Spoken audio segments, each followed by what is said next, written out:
We are in the winter season, obviously, which is associated with the water element and the organs in Chinese medicine, the kidneys and the bladder. And so before we start talking about too in depth, just think about water in general, water in nature, and what qualities we see in water, because that's really what informs the view of the water element in Chinese medicine and how it manifests in our lives, in our bodies, in our beings. So water is very versatile, and it, can take many different forms within a pretty narrow temperature range. So versatility. There's also, many different forms of liquid water, different bodies of water in nature, that depending on the weather or depending on just that form of water can be very gentle, can be hugely destructive, powerful, formidable, certainly can be nurturing, right? We need water at the most basic level to survive. And we are largely made of water. And something that I think is really striking about water is that it always seeks the lowest point. So within ourselves, the water element tends to be, it can sometimes be a bit obscured, a bit hidden. It is related to the emotion of fear, which sometimes can be invisible to us. Sometimes it can be so ubiquitous that it's invisible, that it's just like the sky. It's always there to the point that you forget. But it's a very primal kind of emotion that drives our will to survive, or can drive that will. And so there's something very deep, very intense, primal about the water element, and humble as well. So just a few notes, few more notes about water in general. It takes the path of least resistance until it needs to carve its own path. It sustains and gives life. It rejuvenates. There's just this like effortlessness to it. It can be very tranquil, cleansing. It can also be, just like I was saying, incredibly powerful and even destructive. And it can hold both those extremes at once, especially when we think about the ocean, the vastness of the ocean, and the surface. Something may be happening on the surface, but underneath deeper layers, something else is happening. So it can contain both this wild movement and this stillness at once. And that can present in a person if the water element is imbalanced, or it's like loud in them. It can present as like someone who is very, very still, but then they're tapping their foot, or they're tapping their finger, or they're picking at their hands under the table as they're sitting stone still. or just that their mind is going, and particularly thinking about the future and preparing. How do I prepare for disaster, or what are potential threats that I need to be alert about? So it's like they're physically still, but you can see the wheels are turning, the motors humming. So those are just some qualities of the water element, just water itself, and how a little bit about how it might present within us. And just like we talked about with the metal element back in the fall, there are some correspondences to different natural things with each of the elements. So there's a cardinal direction associated with each. For water, it's north is the direction.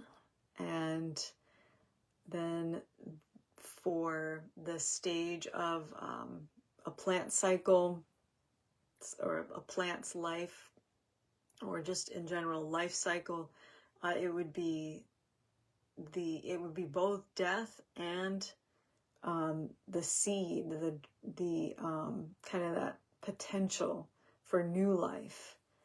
So it's kind of the end and the beginning of the cycle, where metal was that like decay before death, coming inward.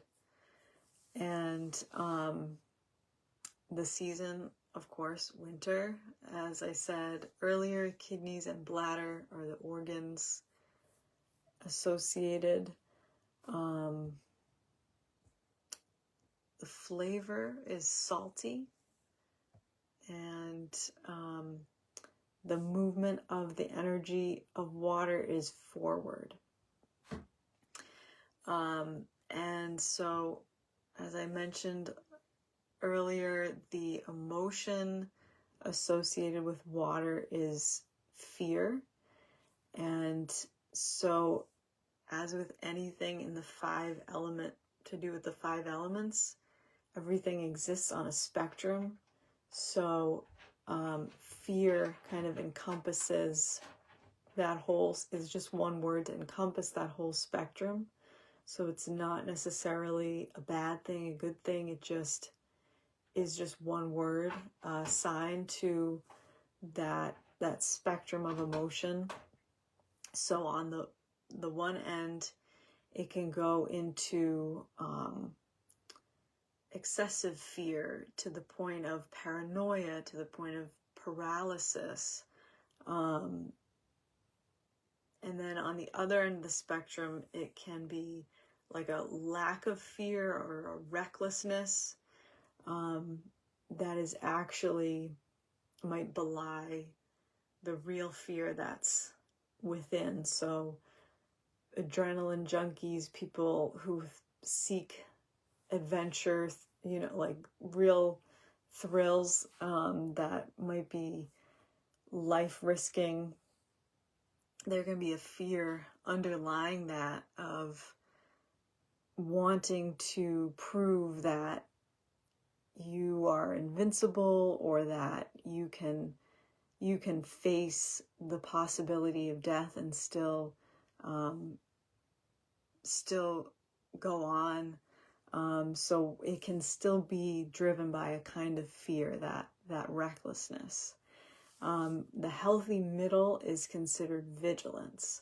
So I think of it as like an awareness without tension versus an awareness with tension, or a lack of awareness with tension.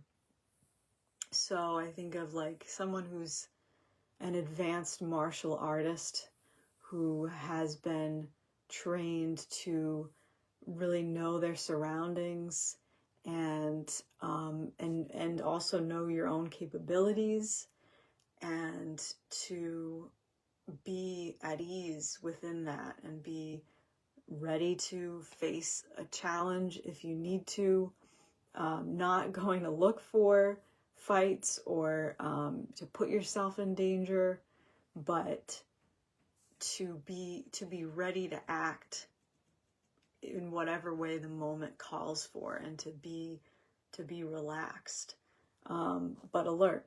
So that's kind of like the healthy middle that the water energy can give us. So, and then it can also, we can move, from one end to the other of that spectrum. It's not like we're necessarily fixed at one emotional state. So yeah, the balanced emotion I think of as security in your physical ability and mental awareness, having good intuition and common sense, awareness without tension, versus on the excess end would be like hypervigilance, which I think of as awareness with tension, or paranoia or crippling fear, being paralyzed by your fear. And then on the other end of the spectrum, deficiency of water energy could result in like a reckless lack of fear, like I was talking about before with the like adrenaline junkie type behavior. And the virtues associated with the water element are courage, so goes really well with the emotion fear, as courage is being able to act even in the face of fear.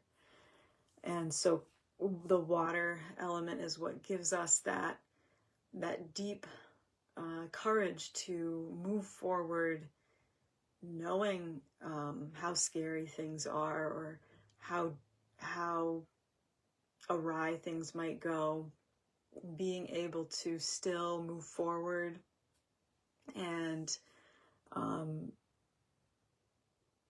to have that will to go on. So courage and then wisdom. So the water element is, as I was saying, it's associated with death, and so there's kind of this wisdom that goes beyond, right, our physical body, and there certainly is physical, there is wisdom from experience, from lived experience, but there's also a wisdom that we just carry in our spirit always. And the water element is also about deep listening. So turning inward, listening to your own inner wisdom, your inner voice, and perhaps also to the wisdom of your elders who do have more lived experience, and who are closer to that water phase of death. And on a physical level, the water element is associated with the bones. So again, think about water travels to the lowest point, the deepest place. The bones are the deepest part of us physically.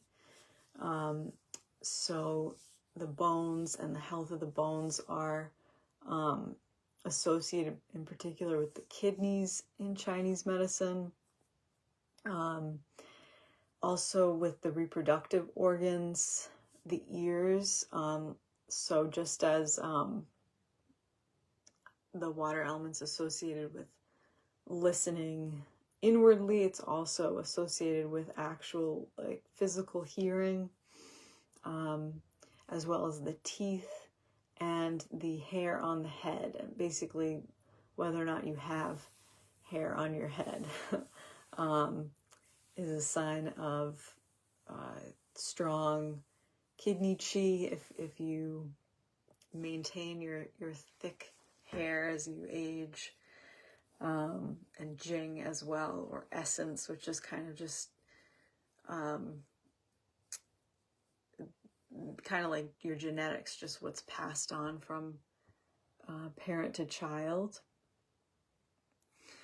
And emotionally, mentally, we touched on this, but the water element is associated with perseverance, introspection, listening, really deeply listening, inward listening. It's associated with potential and endurance, willpower, resourcefulness. And so healthy water is resourceful and prepared for different outcomes without being fixated and obsessed about, thinking of every little thing that could go wrong, but more about those inner resources, like knowing in the moment you can call upon your inner resources to act. There's some people who are just so good in like these moments of crisis, and beautiful water energy. Those are the people you want around in a crisis. May not show up to your party, but they're there if you're dying or if there's some kind of like risk like that. Those are our folks with strong water energy. And then on the other hand, which people can still, even if they have strong water energy in some ways, can fluctuate to experiencing overwhelming fear or a seeming lack of fear and recklessness. Also can be someone who overworks, to burning the candle at both ends, using up their inner resources, which is the kidney chi, essentially.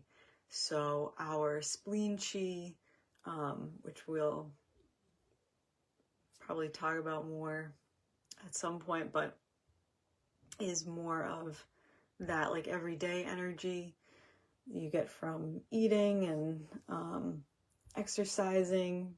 And the kidney chi is more like the adrenaline that is meant for kind of emergency situations, extraordinary situations, but we tend to call upon it excessively, sometimes feeling like we're in that fight or flight mode all the time. Coffee can be a strain on the kidney chi, kind of digging into that energy in order to get us through just our everyday. As Dr. Wu loves to say, America runs on Duncan. So that is, the kidney, think about the kidney chi as like your savings account, or even maybe as your retirement fund, versus the spleen chi more like the checking account. So if you're always dipping into those savings or that retirement fund, you're going to run out of money sooner. And so then the same idea is the kidney chi allows us to have more longevity. And sometimes there's just not really much that can be done if we face chronic illness, or just like really challenging circumstances that drain that chi. But there are certain ways we can help to preserve it. Qigong, for example, eating a healthy diet, getting rest, and so on. So And just a few more signs of water imbalance: inability to manage resources. So as we were just saying, but could be your time management, energy management, and a lack of stillness, or a lack of like being able to kind of sink into your depths, more like you're treading on the surface, which you may be literally fidgeting around a lot, or it may be more of like just an anxiety that you exude. So the kidneys kind of help to nourish the fire of the heart. And so if that water energy is depleted, not cooling and calming and grounding the heart chi, that can result in that sort of anxiety and restlessness. And then on the spirit level,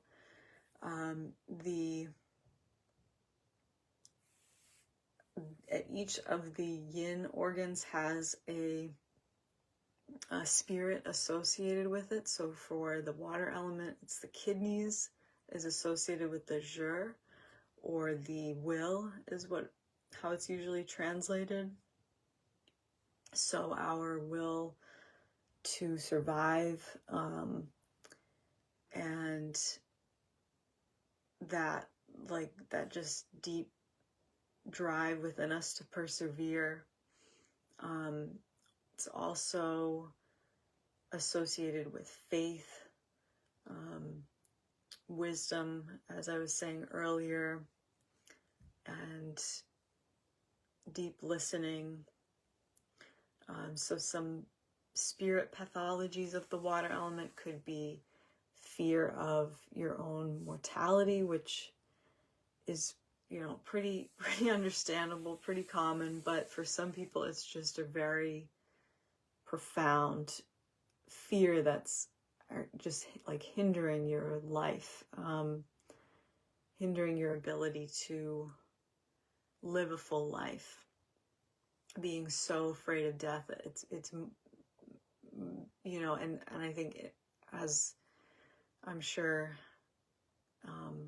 most of us know or have heard, in American culture, it tends to be pretty water deficient, pretty fearful of death, very focused on extending life rather than, or sometimes instead of quality of life, and like a lack of acceptance of death. That could also manifest as that like daredevil behavior, recklessness. So that's a little introduction to the water element, and then next week we'll go into depth about the kidneys and the role that they play from a Chinese medicine perspective.